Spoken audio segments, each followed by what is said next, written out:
Hello, Pod Smashers of the Internet, and welcome to another episode of 80-Bit Pod Smash, where gaming goes to grab a beer.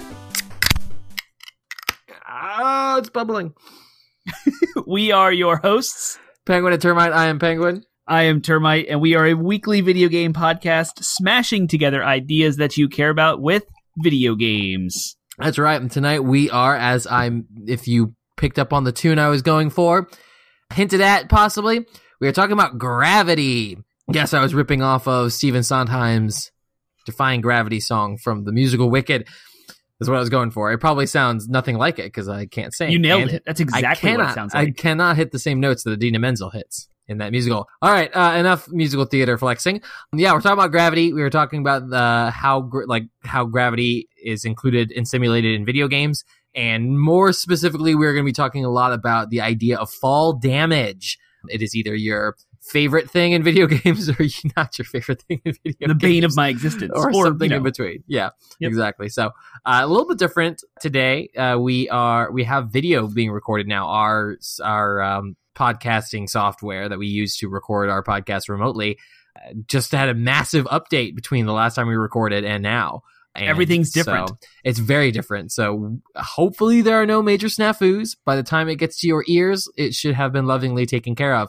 But we can finally see each other. And, if Termite's taking forever droning on about one something or another, I can give him the old, hurry it up.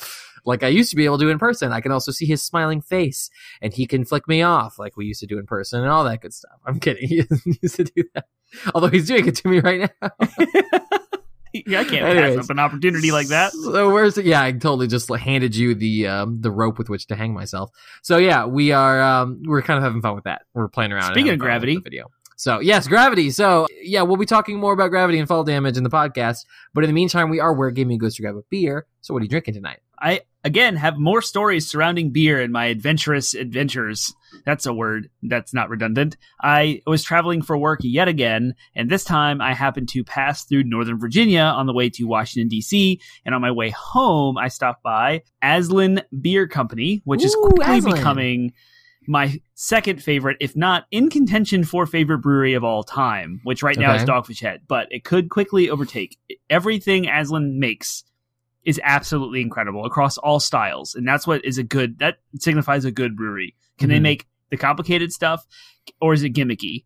Because if you take something complicated and it doesn't taste good, then it's gimmicky. Right. And this is one of those beers that at first you might think that sounds like a gimmick. Right. So this beer is called Daddy Juice. And it is a sour ale. The 14-year-old in me goes, Daddy Juice. A sour ale with blueberry, mango, and vanilla. And it is so smooth, and the body is so good. It tastes and feels like a cream ale, but it's not. It's a sour ale. So it is sweet, but not too sweet. And it is exactly what you would expect from an extremely high quality look at that color. Sour. That's a beautiful color. Yeah. It's this red hue that just looks, and it tastes just like it looks. It's absolutely delicious. Like I said, it's not too sweet. You can get all the blueberry, the mango. It's sour. This is just absolutely incredible. And it's a beer that I would pass over at a lesser, skilled brewery. But this, if you know, and you're in the Fredericksburg area, Red Dragon frequently comes out with sours that people flock to, and they sell out very quickly because they're so good. This is better than that.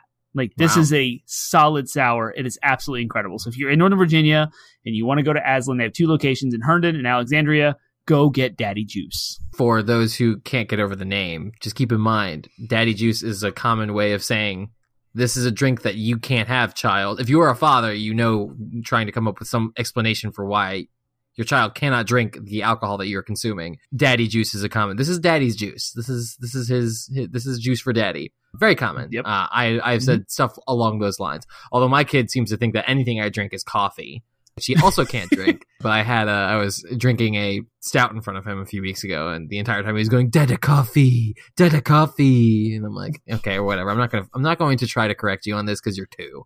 But anyways, I am drinking another one of my Rockville Reds from Midnight Brewing. Ooh. I like this. It's a red ale, Irish red ale. And from Goochland County, Virginia, and it's great. It's a really good, just solid red ale, very drinkable.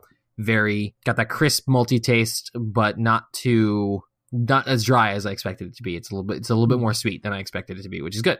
I like sweet things. So very drinkable. I highly recommend picking up if your Food Lion or Walmart or whatever, or gas station happens to carry Midnight. You could do worse than Rockville Red. Cool. All right. So anything going on you want to talk about before we jump into our segments? We discussed on a news episode, which will be 2 weeks ago for audience listeners, but I wanted to talk to you about your thoughts on the whole BlizzCon, Blizzard. It's in the news again. Mm-hmm. Where are we with Blizzard? What does our relationship with Blizzard look like? It's been a year since the Blitzchung boycotts. It's more than a year. It's been more than a year. It was like, I think that was 2019. I think it was October. October 2019 is when it was things late went down? 2019. It was like November. I think it was November because it was really close to Christmas. It was really close to Christmas and all that stuff. So yeah. I can answer first if you want, or you can go and then I'll answer later. But yeah, that's what I want to talk about. I probably have the softer response to it. Only a couple things. There's a couple dynamics going on. Number one, as I talked about we talked a while ago. I don't even remember when it was, but I had this whole come to Jesus moment with Blizzard, and I went through a whole process. Where I've come out on the side of is I've said, I don't really, there's evidence to demonstrate that boycotts aren't that effective, all things considered, and resulting in long-term change. So my thought is I can try to fight for what I think will be longer term change. So federal regulation on some of these things, general, as it relates to China, doing things like, voting for candidates who actually are willing to go hard on China, who are willing to take a harsher stance on China and hold them accountable to their actions. And as it relates to Blizzard's general greed, it's like things like fighting for, video game workers unions and stuff like that, to me, are more effective ways of resulting in positive change as it relates to Blizzard and Activision's actions that are more effective than me, a single person, holding out on purchasing Blizzard games. That said, I did still commit to boycotting them for 2 years. So that boycott will not be up until fall of this year. So I have still made personal sacrifices relating to Blizzard games and will continue to do so. Furthermore, their poor performance on Warcraft 3 Reforged means that I will never, ever again take for granted Blizzard's quality. I will never, ever pre-order a game, no matter how good it looks, no matter how much I want to play it. I will never pre-order a Blizzard game. Or I can't say never, but I will not until their quality begins to return, if it ever will, to their original levels. So that said, I will not be pre-ordering Diablo 4, and I will wait to see Diablo Resurrected. I'll wait to see what reviews say. Burning Crusade Classic, if I get into it, I will wait to see, what the fans are saying, what the players are what their feedback is on it. So, that's more or less my stance on it right now. Blizzard it's one of those circumstances of Blizzard is just the most recent one to get to have their hand caught in the cookie jar, right? Like all of these other companies are doing this stuff. Blizzard was just caught. If you don't think Nintendo is doing things to appease China, you're deluded. If you don't think that Santa Monica and Sony are doing things to appease China, you're also deluded. Blizzard just got caught. They're just the ones who got caught, So are you willing to, again, if you're willing to, I don't want to give these scummy businesses my money, like you have to be universal across the board. And so I'm just trying to, have the integrity to say, yeah, I know they're greedy, but if they continue to produce quality things that I want, then I will purchase them. So yeah, and if like they censor things to make it palatable to China, we won't really know it. Like if God of War had been changed in any way to make it sellable in China, we won't know. But God of War is amazing. Right, so, exactly. But what Blizzard did was like really bad, actually hurting people's careers and stomping on a well-deserved win when they banned Blitzchung from future tournaments, which they have reneged on, and they banned those casters, announced the casters. Right. That was very problematic. But I like your stance. You have to fight with the weapons that you have. And if you boil all of things down to like, you won't support companies that do shady things, then don't buy an Apple. Okay, well, because Apple develops iPhones in sweatshops in China where there's child labor problems and overworking, and people are committing suicide because of horrible working conditions. So if you really want to take that boycott stance, take that to its logical conclusion, and it becomes undoable because, then don't buy electronics, because electronics are printed in China. Okay, so you're really going to live your life every single in electronic has components. Yeah.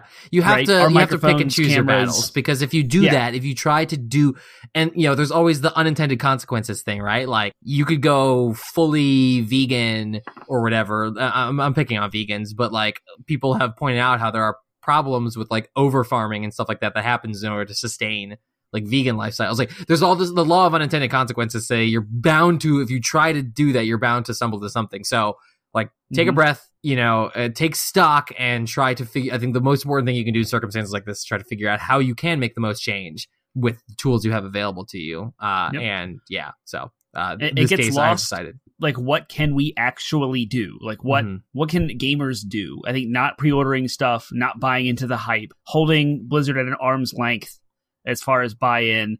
And I'm going to talk about what my boycott looks like in a moment. But you talked about how, you won't do certain things, but what would you do? What would you go out of your way for? You've made sacrifices of things you necessarily like, oh man, you're bummed out. You didn't get this. And so it sucks. But what can you do now? An example is go buy Biomutant right now, because THQ Nordic has promised to not use crunch culture. And they've promised amazing benefits for their employees and good working conditions. And the game's going to take forever to come out. So like, even though it might be a AA title and it might not be this amazing AAA knock banger, game of the year contender, it's not going to be that. But go get it and like support the developer and buy it brand new digitally or from a retailer at full price. Don't look for discounts. Don't buy it secondhand, to make sure that money gets to THQ, because that's how you vote with your wallet as well. It's not just in what you don't buy, but also what you do buy and how you spend your money. What are you supporting in addition to what you're withholding support from? Exactly. Yep. Yeah. And because we are voting with our wallets. We are feeding a market that responds to money. And if you gut that, then they'll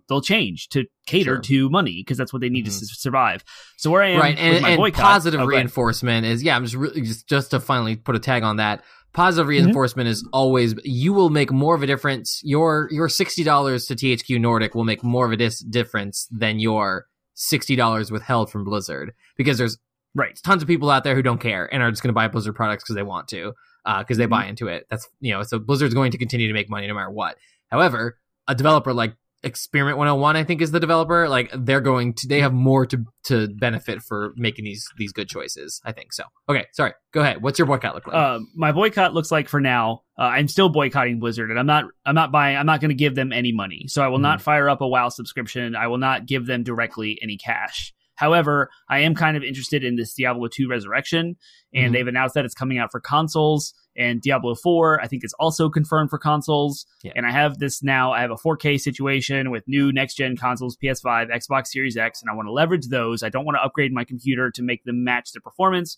And so I'm thinking, how could I get, if I wanted to dabble, if I really, really wanted to go down that road, the best way to do it is to buy it secondhand. So that Blizzard doesn't see any cash for the sale of that game. And the compromise is that I'm still giving them my player data, and the fact that they can go and say, oh, there's 80 million players on Diablo 2 right now. Well, I'm part of that 80 million by playing online. So I get that that's kind of sucky. So that's where I went from 100% boycott. I uninstalled everything Blizzard on my computer. I have refused to put anything Blizzard on my PlayStation because I have a copy of Diablo 3. And now I might dab one foot into the Diablo world if I want, secondhand, trying to be careful not to give Blizzard anything. And that's kind of where I am for now. Wait till reviews. Of course, there's zero chance of me pre-ordering it. Like I said, it's going to be used. If anything, it's going to be at a discount, steeply discounted. So I'm not on the hype train. I'm not on the pre-order wagon. None of that. But that's kind of my compromise from the zero tolerance that I had been since all that stuff happened. So that's where we're at. It's good conversation. For sure. Cool. All right. Well, Blizzard and their mudsliding quality and scummy business practices are not our favorite things, but doing this podcast is our favorite thing. Yeah, sorry. I tried to go for the belty musical action there, and it sounded awful, undoubtedly. Anyways, Favorite Things is a segment of our show where we like to update you on the thing that we are excited about, that we've discovered this week or rediscovered this week, in hopes that you are inspired to go out and find your next favorite thing. Termite, what's your favorite thing this week? My favorite thing is that I now have a son who is old enough to play a co-op game and actually make progress with me. Ooh. and it is Nice. amazing. So I've purchased Super Mario 3D World and Bowser's Fury. I live streamed it. That video should be on YouTube for you to watch. That video is not with my son, but that game being co-op, he wanted to play Bowser's Fury with me, and we played co-op. I actually had him play his file, and I was the support character, and he's gotten his skills to the point where he can progress. He's actually a little bit farther in the game than I am because he's had more time to play than me, which is crazy to sound, or crazy sound like, yeah, like I'm at that point now where I have an almost 6-year-old who is loving video games the way that I do. It's so crazy how fast he's advanced from Yeah. where he was a year ago. Like, it was probably even less than a year ago where you were telling me that you were like, oh, he keeps playing it wrong and getting frustrated and wanting to quit. And, and now he's like advancing faster and farther than you. And soon he'll be kicking your butt in Halo. No, without even trying, without even breaking a sweat, he'll be kicking our butts because we're all old and feeble with our weak eyes. And he's this young, slow reflexes. Yeah, neuroplastic brain. Yeah, it's awesome. That's crazy. I'm proud of him. Yeah, he's really come a long way. Like what you were talking about, he would get really frustrated and want to just play a different game. Mm-hmm. Now I have hundreds of video games in my house. I didn't have that at his age. So when I was 5 years old, we had a Nintendo with maybe 2 or 3 games. So if I got frustrated, too bad, right? That's all I had. And we didn't have money just to go get another one. My son, Sam, has at his fingertips a house full of video games collected from my entire life. Right. And so anytime he gets mad or frustrated, he knows he can just ask for a different game and play something else that he's good at. And I was refusing to do that because I want him to hit that struggle point and push through the difficulty pain to like grow skills and get better at it.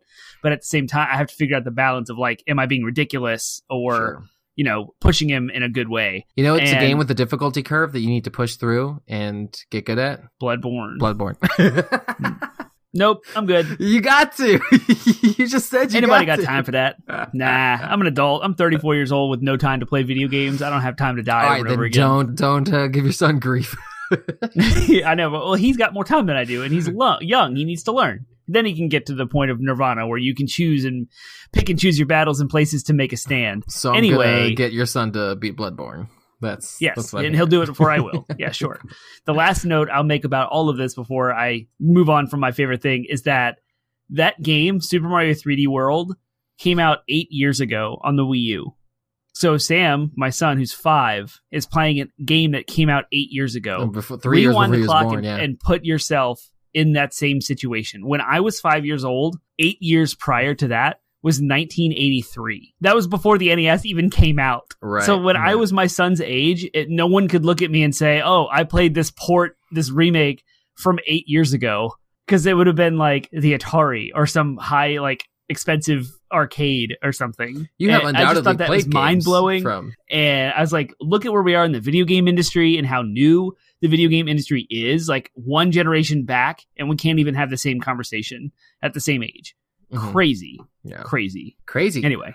Yeah, so my favorite thing, I'll try to be brief because I could spend all evening talking about this, but I have not announced it on the podcast yet, but I've been on a bit of a journey since last July. I decided to look into getting a diagnosis for ADHD and adult ADHD. And then like 6 months later, I finally have gotten the results. I've gone through the entire process. Why it took so long is because mental health is in very high demand because of the pandemic. So every time I would schedule an appointment with my psychologist, it would be like months between appointments, basically. And there were several appointments I had to do in order to get to this point. But it's all done. I've taken the test. It was a 3-hour appointment with my psychologist. And then 2 weeks later, I finally got my results. But I am officially I kind of finally have answers for the way my brain works. And I am ADHD combined, which means I have both the hyperactive expression and the inattentive expression. So I won't bore you all with the details. Some of you are probably like, you're telling me that Penguin gets distracted and is easily distractible and maybe has a mental condition that supports that? Duh.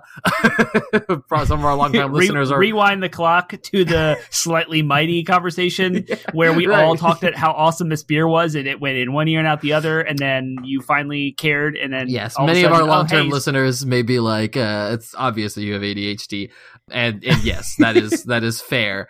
I jest. And that's fair because I've known it for a long time too. I just haven't had the like motivation really to go figure out if I do, because as my results confirmed, I am actually highly functional, ADHD. So it doesn't, again, it doesn't impact my day-to-day life in significant and crippling ways. It just is something, a way my brain works. So it's cool to kind of have those answers though. And my doctor did recommend, or my psychologist recommended medication. So I will be looking into that and seeing what effects it might have. So who knows? By the time you're listening to the next podcast, I may be all like on that Adderall, just like I'm laser focused. Let's talk video games. Like,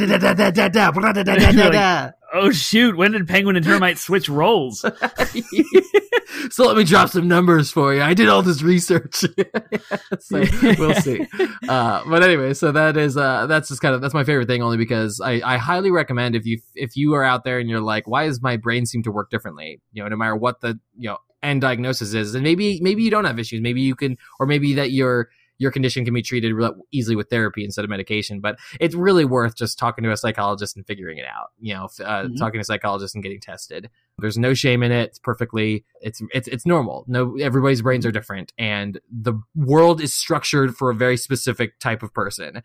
So people who are in any way divergent from that type can find themselves struggling and may need some extra help. So what you're saying is the world needs to change to allow these diverse types of folks at a seat at the table to normalize the things that are not currently helpful for anyone.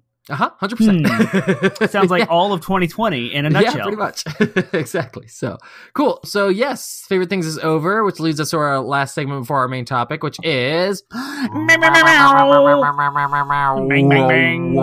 DLC. Stands for downloadable content, and it is a conversation you wouldn't normally have about video games, and this one is fun, I think. So we're talking about gravity.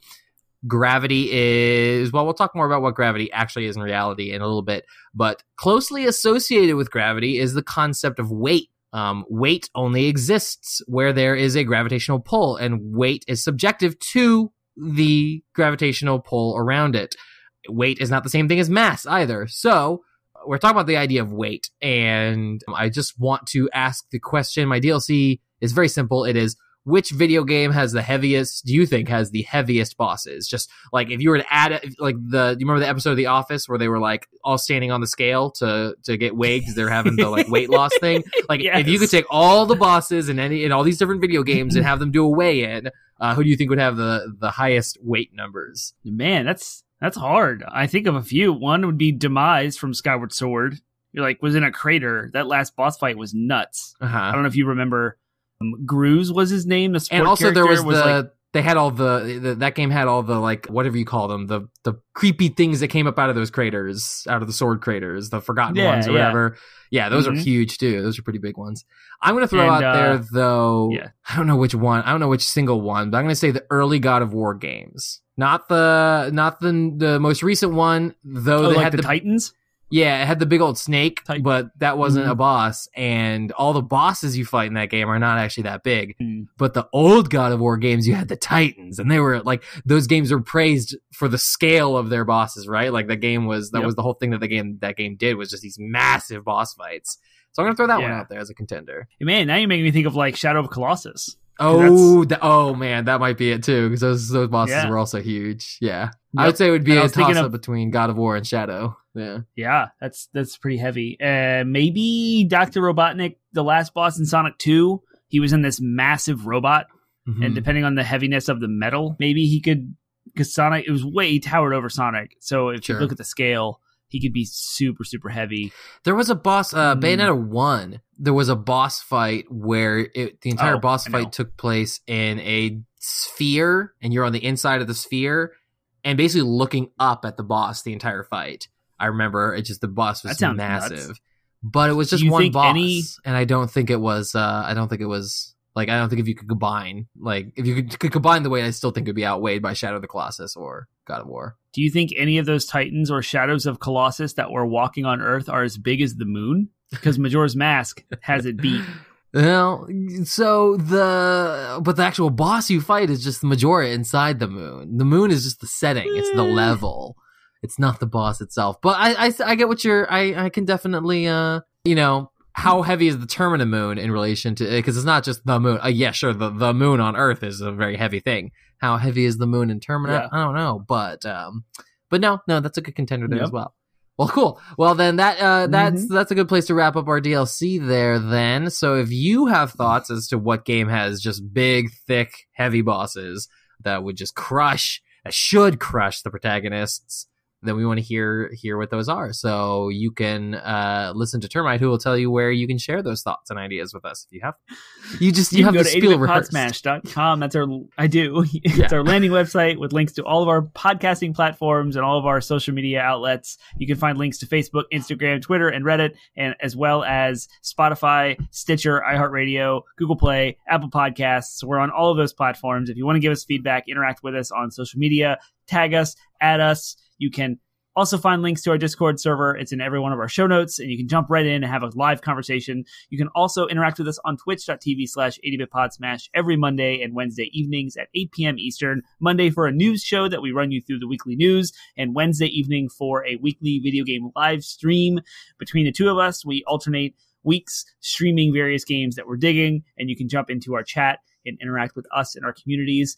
Make sure you hit those subscribe notifications, click subscribe and be notified whenever we're going live and keeping aware of our goings-ons, because we do all kind of cool stuff like post for the Zelda 35th anniversary on Facebook, or I buy something cool from a used video game store and I want to show it off. So my PlayStation Vita is on the way, folks. It's in New York. I'm so excited. It's stateside from Japan. I can't wait. So I will be taking pictures and posting.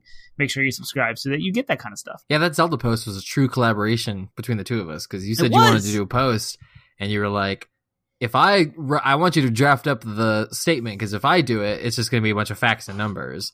And if you do it, it might actually evoke some feelings in people. I was like, that's fair. All right, I'll draft something up. So those are our strengths. Yeah, if you're curious about that, you should check out any of our socials. I believe Instagram, Twitter, and Facebook in particular had that post on there. So check them out. Yep. I had to but it was your picture. You came up with the shrine with your collection. That was good. So. My wife's yelling at me. She's like, "Where are you? You've disappeared for so long." I was like, "I'm making a post for the podcast." She said, "Still?" And I was like, "Well, yeah." I'm like putting together stuff. And she's That's like, funny. "Oh, okay." She wasn't actually mad, but she was just like, "What is going on?" So go check it out, because it's a really good picture. I stacked all the amiibo onto various consoles and inserted the cartridges and stacked game discs cases around.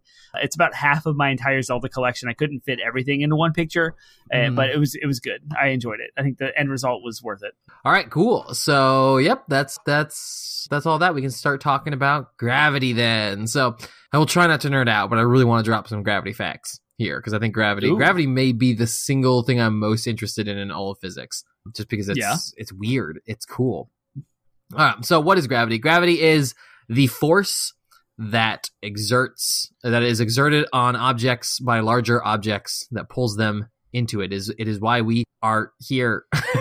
It's why we are connected to the earth. And yeah, it's crazy. It means this universal force. There's so many things that it affects. We exist when we are taken away from gravity, really, really, really weird stuff happens to the human body. Mm-hmm. So yeah, gravity is pretty cool.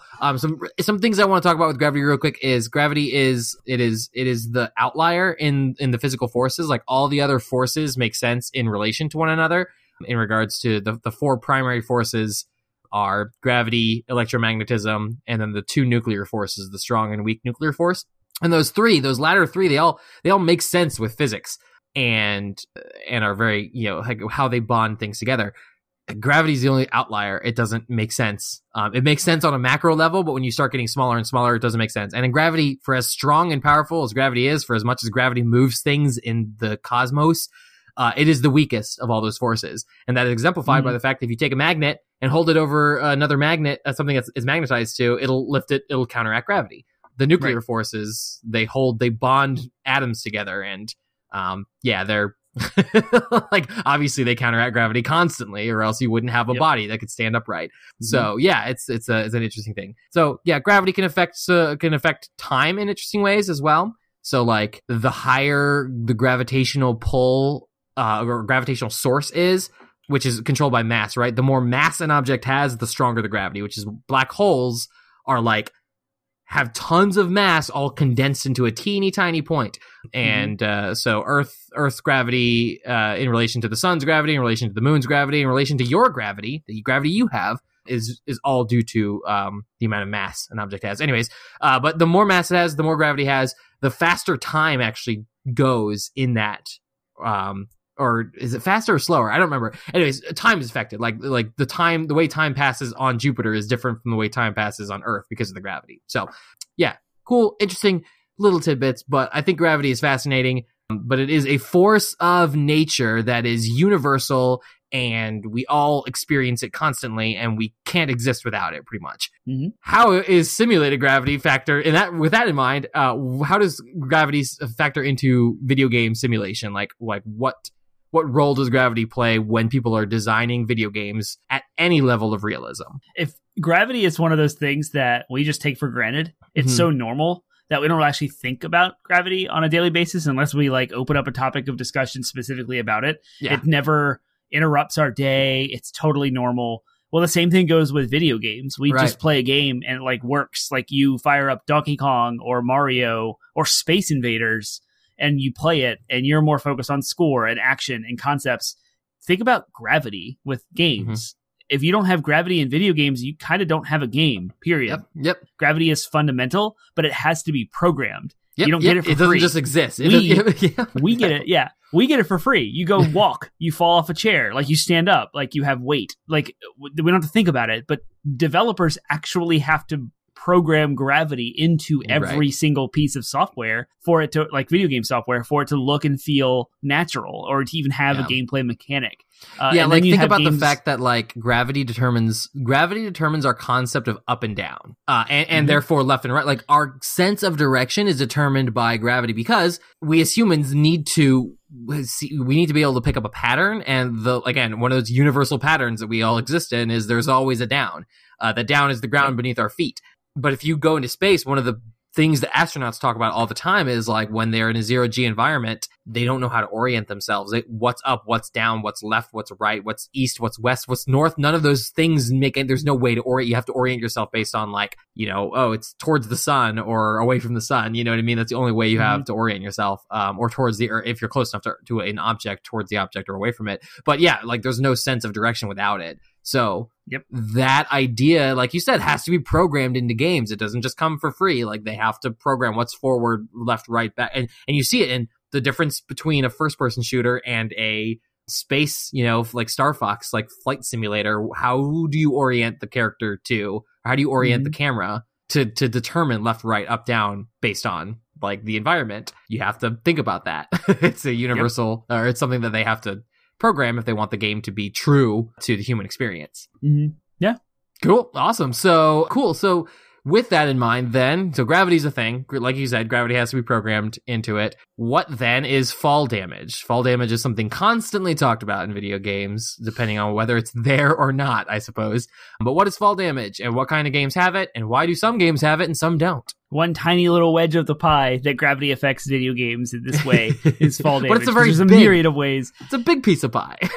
Well, yeah, I guess so. But gravity has so many different things you can do in video games, and fall damage is one of them that kind of came about as all the way back to, what was that game? I don't know what it was called, where you're like playing a lunar lander and you have to give counter thrust as you land, and if you go too fast, you blow up, and you have to land on like specific points. Yeah, I know there were so many iterations of it, but there was like an original on Atari, I believe. It was like a vector graphics game, and I don't remember what it was, so the name escapes me, but that's kind of like my earliest exposure to like a sort of fall damage mechanic, because Mario definitely did not have fall damage. No. You could just you would die if you fell from certain areas, but it wasn't like if you fell into a hole or a lava pit or like those things in the original Mario games, you would lose a life, but you could jump from like the tallest tower down to the bottom and like you would suffer anything. And sure. Each game's different, and I don't know when it started becoming more of a thing, but then we have stuff like big 3D games, and the 3D platformers kind of came out with N64 and PlayStation, where we had to actually have a little bit more of a conversation, or at least more intention with fall damage as we're exploring these big worlds. Where are we with it? It's annoying, but it's also realistic. And I know I hate it in games like Skyrim, but it's pretty pretty convenient in Borderlands and Halo when it's not there. Right. Oh my gosh, there's so much fun. So like it's and I guess what we're describing is like obviously there's a difference between falling into a pit of spikes or falling into a pit of snake. I'm thinking like Pitfall, like falling into those things, of course, are going to cause damage to you. But just jumping from one platform to another, like still within the boundaries of the game. I get it. If it's one thing if it's out of bounds, if it's an area where it's like, we don't want you to go there, you die, you start back at the respawn point, whatever. That's one thing. But if it's like, oh, I'm just jumping from the top of this building down to the ground to go chase after those enemies that are totally within the boundaries of the game, but it's that jumping onto that surface that then causes you damage. It's meant to simulate some kind of realism. I mean, there are merits to it. There's the idea that like you're trying to create a challenge. You want players to be aware of their environments, but sometimes it's just handled so finicky. But we'll get to some of that. But so what kinds of games have it? Like you kind of hit the nail on the head. There's lots of games that have it. There are platformers that have it. There are 2D and 3D platformers that have fall damage. There are first-person shooters that have fall damage. Halo has fall damage. There are adventure games that have them. Third-person adventure games. RPGs have them. Open-world games have them. Yeah. Any other thoughts there? Then there's games that are across the spectrum that don't. So Spider-Man, for example, is a third-person action-adventure game where you can just fall from anywhere and it doesn't hurt you at all because you're a superhero and you're supposed to web-sling, and it leans into the mechanics of who Spider-Man is, and it kind of makes sense to not have fall damage. Then you have Borderlands. There's no fall damage in Borderlands, right? There's not really a reason why they shouldn't have fall damage, but either is there a reason they should. It's a fantastic game that's meant to make you feel like a hero.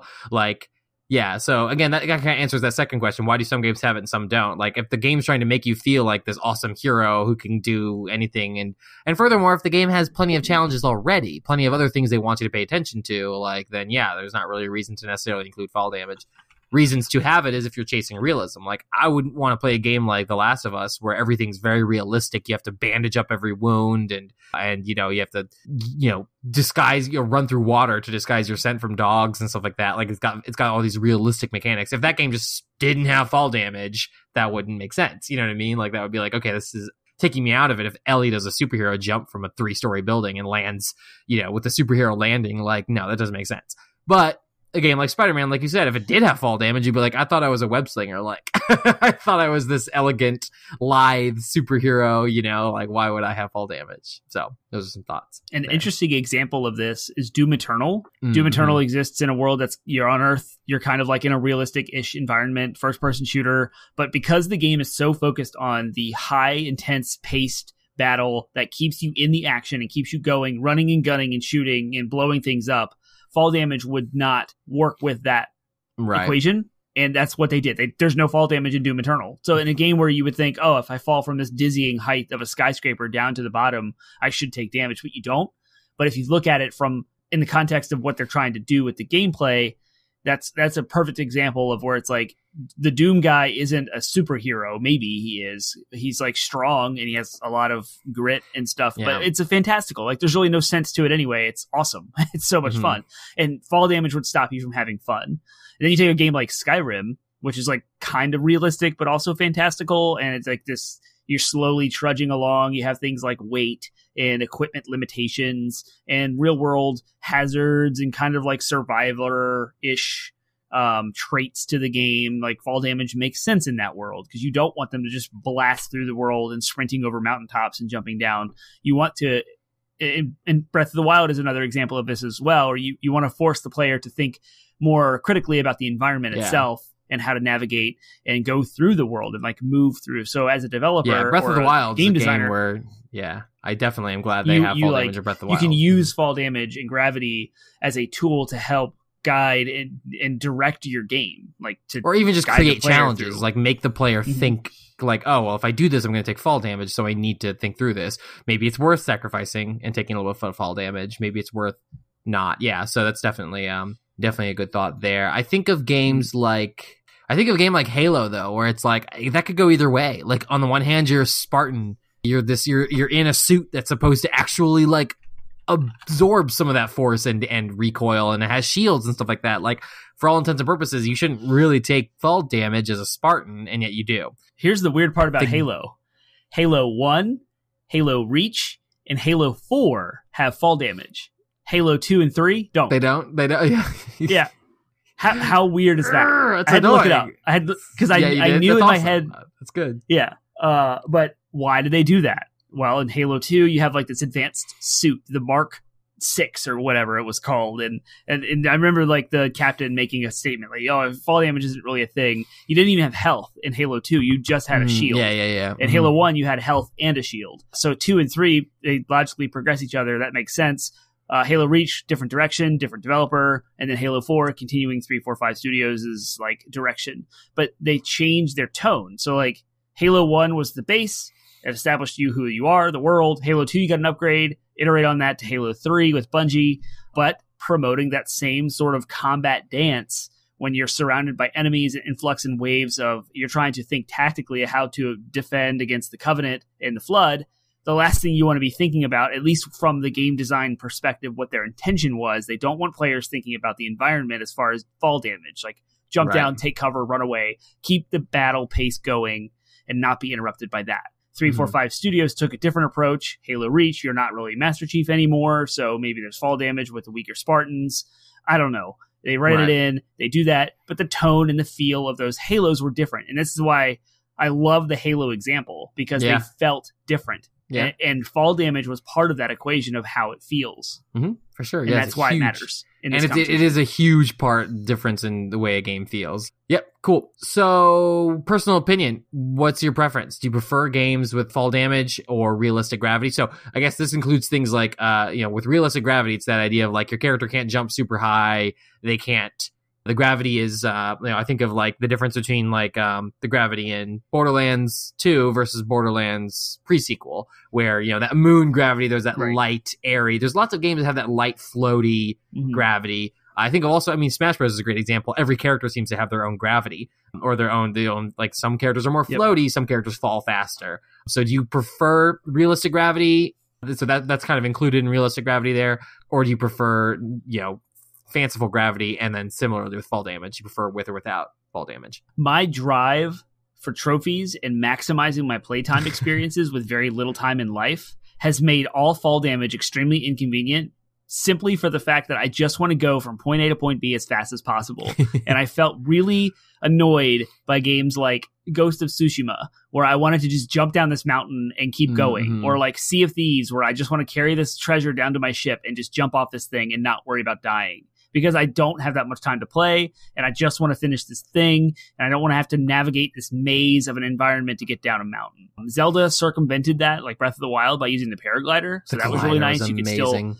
That was the perfect like marriage of frustrating fall damage versus like keeping you in the action and exploring. They give you the tools to avoid fall damage. That's what I like about it. It's like they give you the tools to avoid it while still making it a consideration. Like you still have to think through it because you don't have infinite stamina. You can't just glide forever. So you still have to be like, okay, well, but you have this nice buffer, a blanket, that if you're a smart player and if you hone your instincts well enough, you shouldn't ever really encounter fall damage to a significant level. Yeah, I agree with that. And then there's there's annoying games as well that I think, like, I was playing Star Wars Jedi Knight 2, the PS4 port of the old PC game, and the fall damage is so annoying, mainly because the game is janky. And I guess it's showing its age, but the platforming is garbage, and a ledge that you should be able to stand on, you can't, or a ledge that doesn't show up, magically appears, and like, so you'll end up trying to jump, like the game clearly says, go from here to there, and you're doing what the game is telling you to do, and then you'll be punished for it with fall damage by messing up by a tiny centimeter, not clearing this jump. And the janky, like, Jedi jump, force jump that was implemented in the game, like, would punish you unnecessarily, and it's just bad programming. It's so frustrating. A lot of NES games are that way too, but yeah, we'll talk about some of the finer points. That'll be our next question. My answer to the last question, though, real quick, is: do I prefer games with realistic gravity or games without? In general, I prefer games without fall damage, just because I feel like those games tend to be a little bit more fun, in the sense that like those games are going after that feeling of fun. Like, think of Spider-Man, think of Borderlands. Like, those games, they're trying to evoke a certain feeling, and that feeling is always, I'm a hero, I'm super powered, I'm amazing, and there's nothing that makes you feel more feeble and human than going when you land and take fall damage in a video game. Yep. I saw someone's comment on it because I was doing a little bit of research, and I remember I wish I could link off to the article and actually cite the person, but they expressed a sentiment that was like, I play video games to escape reality. and yes, I know that if I jump off the top of my house, I'm going to take, quote, fall damage. It's going to hurt and possibly damage myself. But that's not why I play video games.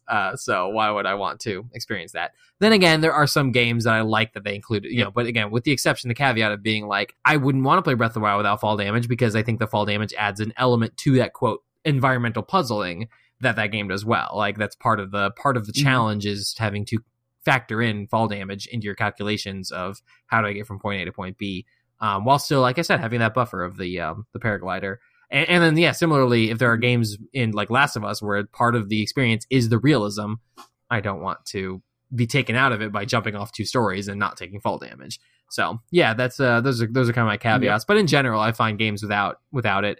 I love Borderlands pre-sequel's gravity. I love the moon gravity, the floaty, bouncy jump pads and butt slams and all that stuff are a blast and they're fun. So that unrealistic gravity in and of itself is as a mechanic is just fun. So cool. All right, so what I meant by this sort of, I was like, what are some of the finer points of well-designed fall damage and gravity simulations? I think you were kind of hitting on that with your earlier statement of being like, developers need to be very consistent. Because I played games recently where like, I've made a jump thinking that I was like, okay, this is not that high. I can probably make this. And then suddenly I take like a quarter of my health in fall damage. And I'm like, that doesn't seem right. And there are other times where I like make a huge jump and I'm like, I'm totally going to take fall damage. And I don't. And I hate that.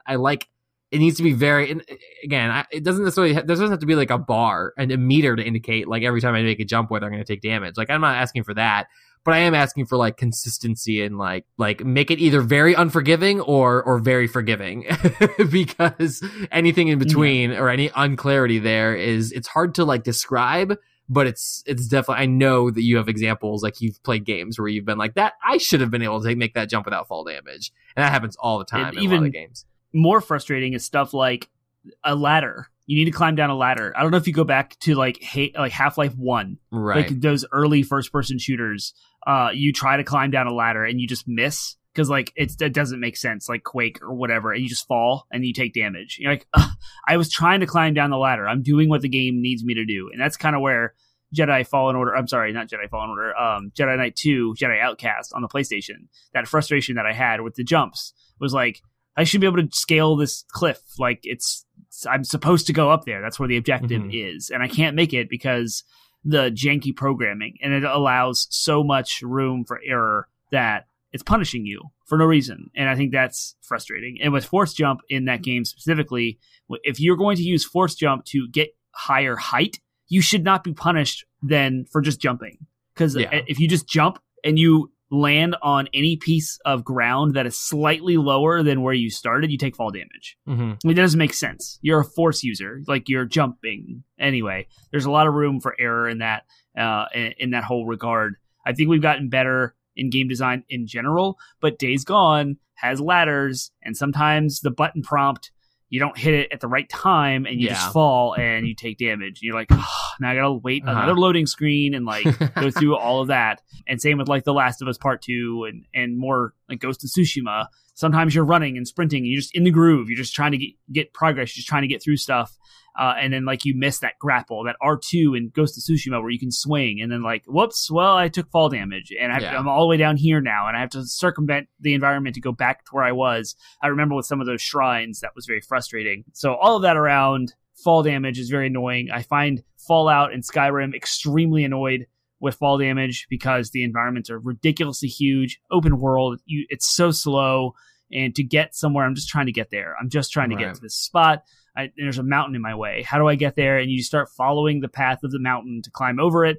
And I don't know about you, but it's got to be like a meme or a trope where you try to like zigzag up a mountain a certain way. Like Death Stranding, I did this as well, where like, I'm clearly not supposed to scale this, but I'm trying to like exploit the engine and like land on the angle that's just like perfect. Oh, I did that. I mean, there was a whole like community for doing that in World of Warcraft and getting out of bounds. Yes. And like going areas by like clipping. Basically, it's like clipping the mountain, basically.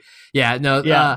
I think of like a lot of that could be less painful if like games could be more consistent about the amount of damage done to you by falling, and games could be a lot of games could be a lot more forgiving in that regard. Like, because there's like one thing like, okay, one factor is what's the amount of height before fall damage triggers. The other thing is how much of a percentage does each fall do? And most games will be like, the longer you fall, the more damage you take. That's fine. But could we cap it maybe? Like, could there be a cap in certain circumstances where it's like an understandable fall should maybe take you down to 1 health but not kill you? You know what I mean? Like things like that could be, or even an option that could be a really great accessibility feature. And we'll talk about things that we'd like to see. But like a great accessibility feature would be like forgiving fall damage, where it's like it will never kill you, but it will take you down to 1 health unless it's a fall that's out of bounds. Like unless it's a fall that like takes you, where you're not supposed to go. That kind of thing would be really, really useful. And I think more game developers could benefit, I think, from being a little bit more forgiving with the falls, especially if their game has finicky mechanics in regards to, like you said, the registering whether or not you click the climb button on the ladders and stuff like that. Yeah. Another thing about gravity and stuff in general, and this kind of is a side tangent, but I do want to talk about it because it's a gravity topic. Games that leverage the manipulation of gravity as a game mechanic. And I think of Half-Life 2's gravity gun, where you grab objects that are ridiculously heavy and you can float them in front of you and use them with their physics engine and like throw them at stuff and break things, and they float on water. And then Portal, of course, with the portal gun, you can use gravity to jump through, like shoot a portal on the floor, and you could fall onto from anywhere. You can fall out of a wall, you can fall from the ceiling, and like that gravity physics engine is realistic, quote unquote, to like what it would look like. And I saw a picture on the internet of one of those motivational posters, and it showed Portal of someone pouring a coffee into the table, which had a portal that had 2 portals, the orange and blue one, and then the coffee came up out of the other portal and into a coffee cup, where it like this is what gravity would do if you poured it from that height, and like used realistic modeling and simulation to simulate physics. And like it was really cool. It was a really cool picture of like, it'd be all like, I love when video games do that, because like we talked about at the beginning of our show, gravity is intentional. It's a thing programmers have to use, and the model they're going to use to simulate gravity is either going to be realistic or not, fantastical, or however you want to simulate the moon, you want to simulate Earth, you want like super heavy gravity. So whenever they twist that and they subvert player expectation, you can come up with a lot of really cool game design and game mechanics. And Portal is like the prime example of that. Yeah, I agree. Cool. So what are some of the things you'd like to see from the future with the fall damage or gravity? I for one, love it when games play with gravity. And any game, so like you said, with Portal, but I mean, there are even RPGs and stuff where you could have characters that their entire power is gravity. And then when, status effects and stuff like that, where, what would it look like to make the engine, if you were to create a gravity pool in a spot, how would that change the physics of how the game, like the person who's affected by it? If it's a PvP game, like what's happening to them? If it's a PvE game, if the enemies cast gravity or change gravity or mess with gravity, what does that do? I think of like Gravity Rush. I haven't played it, but it looks awesome, and it looks like they play a lot with that. And so I feel like if we're talking about gravity, we need to mention Gravity Rush at some point in the podcast. And so I think of like, the way it plays with gravity. I haven't played it, but it looks like from the trailers and stuff that it does a lot of changing gravity, changing the direction, manipulating, and doing fun stuff with that. But I think of like some of my favorite like examples of innovative game design are things that play with gravity, like you said, the portal gun, but even like the gravity gun and stuff like that, just completely changing the way games work. And it's all due to trying to simulate changes in gravity. I think have resulted in a lot of some of the better game design that we've seen. Crash Bandicoot 4 is all about like these 4 quantum masks that all manipulate different aspects of the universe, and one of them is gravity, one of them is time, and there's another one that like turns you into a floaty tornado that you can like float around. And so there's these combination puzzles. And the other one is to like phase things in and out of existence. So you have to like use all the different masks in a chain at the end of the game, which was extremely frustrating and made me want to throw my controller through the TV. But one of those things was the gravity reverser, and you go up and down, or like you would reverse gravity, you would jump on the walls and run. And it was unique. It made you think differently entirely than what I'm not used to thinking in that way. And so that's the same mental exercise that I made with Portal, was like thinking differently. Yeah. I remember when WoW introduced the flying mounts or whatever in Burning Crusade. Yeah. Like, again, gravity was such a huge part of the game. I mean, that was a controversial decision, because the The gravity of the original game of Vanilla WoW made the world feel bigger because you couldn't just fly over the mountain, right? But they played with the gravity in fun ways, especially in the raids. Like I remember there was one raid where the boss literally just made the gravity go away, and then suddenly you were playing the game as if you were having, like, you're on your flying mount. So they took that mechanic of that 3-dimensional battlefield, and you no longer had the ground beneath your feet, so you had to think 3-dimensionally. So that's what you're talking about. Is like you have to think differently. You have to. Sometimes we get so used to and locked into. I can always count on the ground being beneath my feet. I can always count on there being a down. That when game developers decide to take that away from you or force you to consider, well, what if down was this way? Then they can do really cool things with the challenges there. Yeah. Yep. I would like to see more like unique things regarding that. That'd be a lot of fun. Mm-hmm. I agree. For sure. In regards to fall damage, what would you like to see? I'm torn because at the same time, like I think, like I said, I would like to see some more accessibility features allowing you to bypass that depending on your preferences. Maybe not completely get rid of it, but at least bypass it. I mean, it'd be great if games would just allow you to turn fall damage on or off depending on your preference.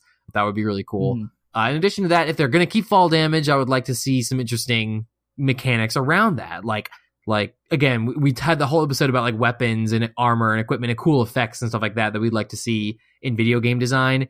And wouldn't it be cool if there was entire builds based around taking fall damage or preventing fall damage, absorbing fall damage? Like, oh, I took fall damage and my build is built in such a way where I absorb it and then can do, increases my damage or my speed or whatever. Like that kind of stuff would be really cool. Like Black Panther. Yeah, factor it into the game design in really cool and interesting ways. If you're going to include it, make it part of the game design and create ways to mitigate it. I know lots of games have, Demon Souls, for example, has fall damage, but you could get equipment to reduce it. So you could build your character in such a way where you're like, okay, I'm expecting to take fall damage, so I'm going to do things to mitigate that. Like it makes you think and account for it, which is cool.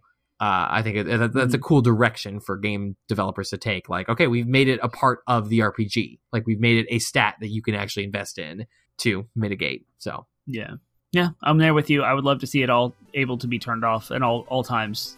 It should always be optional. I hate fall damage. It's so annoying. I know you do. You are not alone. There are a lot of players who do. So cool. Well, if you are one of those players who hates fall damage and wants to talk more about how much you hate it after listening to this podcast, or if you're like, hey, fall damage has its place, it's cool stuff, and are with me in regards to wanting to see more things, we want to hear those thoughts and more. So Termite, one last time, where can they reach out to us? Where can they engage with us? Where can they get more Penguin and Termite if they want it? You can find us at 80bitpodsmash.com, our landing website with links to all of our social media platforms and podcast platforms, Spotify, iHeartRadio, Stitcher, Google Play, and Apple Podcasts, as well as Facebook, Instagram, Reddit, and Twitter. You can also find us at twitch.tv/80bitpodsmash, and we have a Discord server in all of our show note links and on our website as well. So you can find everything you need to interact with us and leave reviews and find subscription buttons and likes all over the place through our main website, 80bitpodsmash.com. So check it out. All right, next week we do have topics. We are going to be talking about parenting, I think. Yes. And so we're going to be talking about not only like what parenting philosophies, because we're both dads, so what are our plans for parenting? You are actively engaging with your plans. You are actively executing them with your oldest, but also talking about parental controls and what options are available to parents and how those work. And I don't know if you've even dabbled with them yet, but we'll talk more about it next week. Oh, yes. Yes, I have. We will talk about it next week. So be there and listen to my take on it, as well as some objectivity from us. Maybe. We'll see. My take, too. I'm going to have a take. Either way, objectivity from us. Yeah. See you next week.